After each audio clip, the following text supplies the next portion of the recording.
আসসালামু আলাইকুম dear viewers. গত মধ্যরাতে ঢাকা বিশ্ববিদ্যালয়ে একজন ছাত্রদল কর্মী এবং ঢাকা বিশ্ববিদ্যালয়ের শিক্ষার্থীকে হত্যা করা হয় এবং এই হত্যার সাথে কি আসলেই মাহফুজের জড়িত থাকার কি কোনো আলামত পাওয়া যায় কি না, সেটা নিয়ে নেটিজেনরা অনেক ধরনের মন্তব্য করছেন।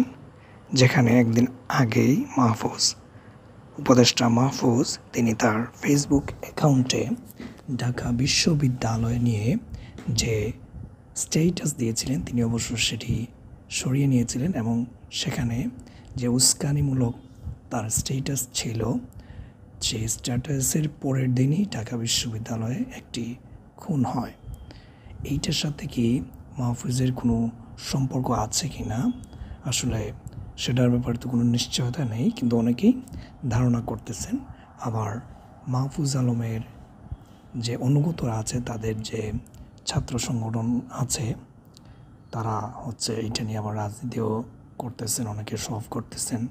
সো ঢাকা বিশ্ববিদ্যালয় এখন দেখা যাচ্ছে লাশ নিয়ে রাজনীতি চলতেছে এবং এইটার পিছনে কি আসলে কোনো গভীর ষড়যন্ত্র আছে কি না, এটা অবশ্যই খুঁজে বের করা দরকার। এবং হঠাৎ করে মাহফুজ কেন উপদেষ্টা পদে থাকা সত্ত্বেও ঢাকা বিশ্ববিদ্যালয়ের মতো একটা জায়গাকে নিয়ে এরকম উস্কানিমূলক বক্তব্য দিলেন এবং তারপরের দিনই ঢাকা বিশ্ববিদ্যালয়ে একটি খুন হলো।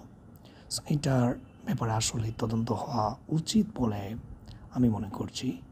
আপনারা কি মনে করেন অবশ্যই কমেন্ট সেকশনে জানাবেন। আসসালামু আলাইকুম।